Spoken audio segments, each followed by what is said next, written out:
Number of terms के हिसाब से। तो चलिए डिस्कस करते हैं कि डिग्री के हिसाब से कैसे पॉलिनॉमियल को कैटेगराइज किया गया है। डिग्री के हिसाब से पॉलिनॉमियल होते क्या हैं। सो अब मैं आपको बताता हूँ categorization of polynomial on the basis of degree. सबसे पहले आपको जानना होगा कि डिग्री होता क्या है। जो पॉलिनॉमियल में वेरिएबल की हाईएस्ट पावर होती है उसे हम डिग्री कहते हैं। सबसे आसान शब्दों में, we call the highest power of the variable in the polynomial as the degree of polynomial. कोई भी पॉलिनॉमियल आप उठा लो, उसका जो वेरिएबल है, जैसे ये पॉलिनॉमियल है, सपोज पी वाई पॉलिनॉमियल है 5y⁻6 माइनस 4y⁻2 माइनस 6। अब इसमें वेरिएबल पार्ट क्या है, y। अब इसकी जो मैक्सिमम पावर है, यहाँ पे पावर कितनी है 2, यहाँ पे पावर कितनी है 6, यहाँ पे पावर कितनी है 0। तो जो भी मैक्सिमम पावर है उसे कहते हैं डिग्री ऑफ द पॉलिनॉमियल। यहाँ पे मैक्सिमम पावर 6 है तो इसे कहेंगे डिग्री ऑफ पॉलिनॉमियल। तो मैं कहूँगा degree of polynomial P y is equal to 6। अच्छा, तो डिग्री के बेसिस पे अब देखते हैं कि पॉलिनॉमियल को कैसे बांटा गया है। अगर किसी पॉलिनॉमियल की डिग्री 1 होती है, अगर किसी पॉलिनॉमियल की डिग्री 1 होती है तो उसे क्या कह देते हैं, लीनियर पॉलिनॉमियल। सपोज x + 5 है ना, तो इसमें वेरिएबल की पावर क्या है 1। अब यहाँ पे x, यहाँ पे भी तो लिख सकता हूँ मैं x की पावर 0, लेकिन जो मैक्सिमम पावर होती है, हाईएस्ट पावर, उसको कहते हैं डिग्री। तो मैक्सिमम पावर कितनी है 1। सो इसलिए किस कैटेगरी में आता है, लीनियर पॉलिनॉमियल के। ऐसे ही u-2 है तो u की पावर यहाँ पे क्या है 1 और मैक्सिमम पावर भी 1 ही है, इसलिए ये किसके कैटेगरी में आएगा, लीनियर पॉलिनॉमियल के। अब आती है दूसरी बात, क्वाड्रेटिक पॉलिनॉमियल। तो ऐसे पॉलिनॉमियल जिनकी डिग्री 2 होती है उनको क्या कहते हैं, क्वाड्रेटिक पॉलिनॉमियल। अब ऐसे पॉलिनॉमियल का स्टैंडर्ड फॉर्म क्या होता है ना, ऐसे पॉलिनॉमियल का स्टैंडर्ड फॉर्म होता है ax² + bx + c। ये स्टैंडर्ड फॉर्म है। मतलब स्टैंडर्ड फॉर्म का मतलब है आप जितने भी क्वाड्रेटिक पॉलिनॉमियल देखोगे उनमें ये टर्म्स होंगे ही होंगे। सपोज अगर ये वाला टर्म b कांस्टेंट 0 हो जाता है, a 0 नहीं होगा, a यहाँ पे रहेगा ही। सो ये स्टैंडर्ड फॉर्म है। तो यहाँ से हम देख सकते हैं कि इसमें मैक्सिमम कितने टर्म्स हो सकते हैं, मैक्स टू मैक्स इसमें 3 टर्म्स हो सकते हैं। अच्छा, लीनियर पॉलिनॉमियल की स्टैंडर्ड फॉर्म होती है ax + b। तो यहाँ से भी हम देख सकते हैं कि लीनियर पॉलिनॉमियल कितने टर्म्स हो सकते हैं, मैक्स टू मैक्स 2 टर्म्स, है ना। अच्छा, जब डिग्री 1 है तो मैक्सिमम 2 टर्म्स हो सकते हैं, डिग्री 2 है तो मैक्सिमम 3 टर्म्स हो सकते हैं। तो ऐसे ही हम अगले वाले में भी सोच सकते हैं कि पॉलिनॉमियल, क्यूबिक पॉलिनॉमियल जो होगा उसमें डिग्री 3 है, मैक्सिमम डिग्री अगर 3 है तो नंबर ऑफ टर्म्स कितने हो जाएंगे 4, क्यूबिक यानी 3। अब ऐसे पॉलिनॉमियल जिनकी डिग्री 3 हो उन्हें क्या कहते हैं, क्यूबिक पॉलिनॉमियल। ऐसे बाई क्वाड्रेटिक भी होते हैं लेकिन वो अपने सिलेबस में है नहीं, तो उस पर हम ज़्यादा डिस्कस नहीं करेंगे।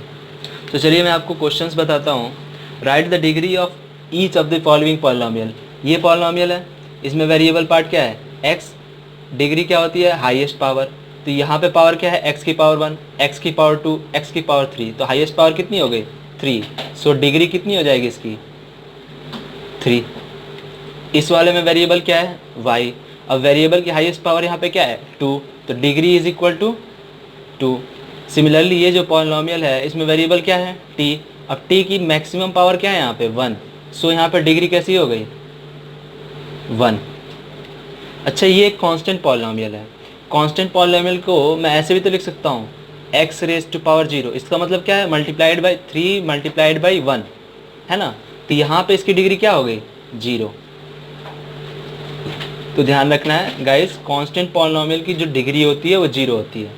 अब डिग्री जब 3 है तो ये पॉलिनॉमियल कैसा हो जाएगा, क्यूबिक पॉलिनॉमियल। 2 है तो क्वाड्रेटिक पॉलिनॉमियल, 1 है तो लीनियर पॉलिनॉमियल,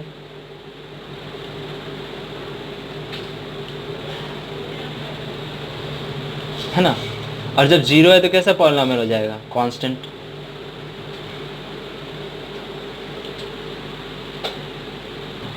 सो मैंने जो स्टैंडर्ड पॉलिनॉमियल की बात की थी वो इसी दिन के लिए किया था। ये जो स्टेटमेंट आ रहा है ना, standard polynomial of a polynomial, sorry standard form of a polynomial, a n x raise to power n plus a n minus one x raise to power n minus one plus a n minus two x raise to power n minus two plus ऐसे करते करते a two x square plus a one x raise to power one plus a nought x raise to power zero. ये standard form है किसी भी polynomial का। अच्छा, statement मैंने आपको पहले भी कहा था कि आप अपने कॉपी में नोट्स में नोट कर लेना। Degree of a constant polynomial क्या होती है? जीरो। ये मैं चीज़ आपको यहाँ भी बता चुका हूँ कि ये जो कांस्टेंट पॉलिनोमियल इसकी डिग्री क्या है? जीरो। अच्छा, डिग्री ऑफ जीरो पॉलिनोमियल जो होती है वो डिफाइंड नहीं होती है दोस्तों, हमेशा ध्यान रखना। ये बहुत ही इम्पॉर्टेंट चीज़ है, काफ़ी कॉम्पिटिटिव एग्जाम्स में एमसीक्यूज़ में पूछ लेता है एक नंबर में कि भाई डिग्री ऑफ जीरो पॉलिनोमियल क्या होती है। तो degree of zero polynomial defined नहीं है, not defined. Degree of zero polynomial is not defined. अच्छा, तो मैं आपको बताता हूँ पॉलिनोमियल मल्टीपल वेरिएबल होते क्या हैं। अभी तक तो हमने जाना कि पॉलिनोमियल इन वन वेरिएबल क्या होते हैं। अच्छा, यहाँ पे नाम से समझ में आ रहा है कि ऐसा पॉलिनोमियल जिसमें एक से ज़्यादा वेरिएबल हो। मल्टीपल क्या होते हैं? ज़्यादा। अब एक से ज़्यादा वेरिएबल जिनमें होंगे वो क्या कहलाएंगे? Polynomial in multiple variable. Suppose ऐसा कोई पॉलिनोमियल मिल जाए अपने को x square plus y raise to power 3 plus 8, तो ये पॉलिनोमियल कैसा हो जाएगा? Polynomial in multiple variable. यहाँ पे वेरिएबल्स कितने हैं? दो, एक्स और वाई। सो ये तो 2 वेरिएबल में पॉलिनोमियल है। 3 वेरिएबल में भी हो सकता है, ऐसे समझो x plus y plus z minus 8, तो ये पॉलिनोमियल कैसा हो जाएगा? 3 वेरिएबल्स इन्वॉल्व हो रहे हैं तो पॉलिनोमियल इन 3 वेरिएबल। ऐसे 4 वेरिएबल इन्वॉल्व होंगे तो पॉलिनोमियल इन 4 वेरिएबल। 5 होंगे तो पॉलिनोमियल इन 5 वेरिएबल। ऐसे आप आगे बढ़ सकते हो।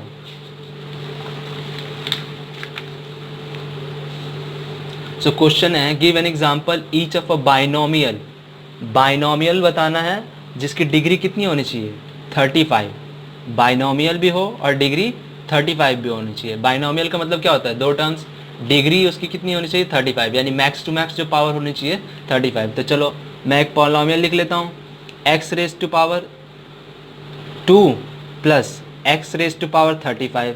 अब दो टर्म्स हो गए यहाँ पे, है ना, और इसमें मैक्स टू मैक्स पावर कितनी है? 35। तो ये कैसा हो गया? Binomial with degree 35। और भी एग्जांपल्स हो सकते हैं। सपोज मैं ये भी लिख सकता हूँ कि x raise to power 35 plus 8। Suppose मैं एक्स में नहीं लिखना चाहता तो वाई में लिख लो भाई, उसमें कोई थोड़ी हुआ है।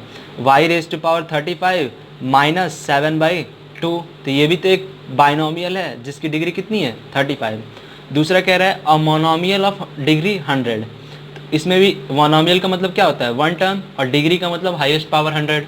सो वन टर्म इन्वॉल्व होना है और हाईएस्ट पावर कितनी होनी चाहिए?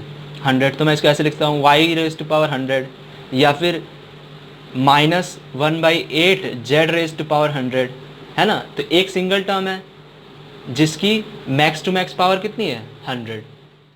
सो चलिए गाइज, मैं आप लोगों को बताता हूँ zeros of polynomial. Zeros of polynomial का जो टॉपिक है बहुत ही इंपॉर्टेंट है और ये आगे मैथमेटिक्स में आपका यूज़ भी होगा। सो आप इसे अगर आप मैथ्स लेने वाले हैं तो थोड़ा सा ज़्यादा इंपॉर्टेंस दीजिएगा। मैंने पहले ही बताया था कि पी एक्स का मतलब क्या है। पी एक्स कुछ नहीं है, a polynomial in variable x denoted by P x. एक पॉलिनोमियल जिसका वेरिएबल एक्स हो वो पी एक्स से डिनोट होगा। जरूरी नहीं कि पी एक्स के फॉर्म में भी लिख सकते हो, क्यू एक्स के फॉर्म में भी लिख सकते हो, आई एक्स के फॉर्म में भी लिख सकते हो, लेकिन ये ध्यान रखना है जो ब्रैकेट में आप वेरिएबल लिखो वही वेरिएबल उस पॉलिनोमियल में यूज़ होनी चाहिए। अब ऐसे ही अगर अपने को y और z में पॉलिनोमियल लिखना हो तो उनके नाम हम रख सकते हैं पी वाई, पी जेड, जी जेड भी रख सकते हैं, क्यू जेड भी रख सकते हैं। वो अपने पे डिपेंड करता है, वो एक्चुअली क्या है? नाम है। लेकिन बस ये ध्यान रखना है कि ब्रैकेट में जो आप वेरिएबल लिखो वही वेरिएबल पॉलिनोमियल में यूज़ हो।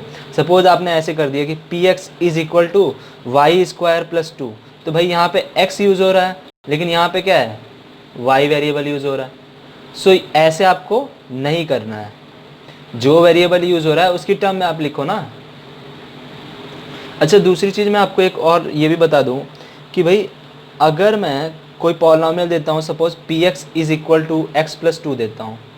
अब मैं अगले स्टेटमेंट में आपको लिख देता हूँ कि put x is equal to 5। तो आप क्या करोगे? इस x की वैल्यू 5 रखनी है तो पी एक्स में x की जगह 5 रख दो, x की जगह 5, तो यहाँ भी x की जगह 5। तो P5 इज इक्वल टू आएगा 7। चलिए इसको मैं आगे एक क्वेश्चन के हिसाब से बताता हूँ। Find P0, P1, P2 for each of the following polynomials. ये Pt एक पॉलिनोमियल है जिसका वेरिएबल क्या है t। अब हमसे कह रहा है कि t की जगह पे आप 0 रख दो, तो मैं t की जगह पे 0 रख देता हूँ यहाँ पे। तो Pt ऐसे लिख देता हूँ, P0 इज इक्वल टू, अब t की जगह पे जहाँ जहाँ t आ रहा है वहाँ वहाँ 0 लिख दूंगा, तो 2 प्लस 0 प्लस 0 प्लस माइनस 0, तो इसकी वैल्यू एक्चुअली में क्या है 2। अब सपोज P1 कह रहा है तो यहाँ t की जगह पे 1 रख दूंगा, तो t की जगह पे अगर मैं 1 रख दूंगा तो P1 is equal to 2 plus 1 plus 2 minus 1 आएगा, इसका मतलब 4। अब P2 कह रहा है तो t की जगह पे 2 रख दो। ऐसे इस वाले क्वेश्चन में भी x की जगह पे 0 रख के एक बार देख लेंगे, 1 रख के देख लेंगे, 2 रख के देख लेंगे।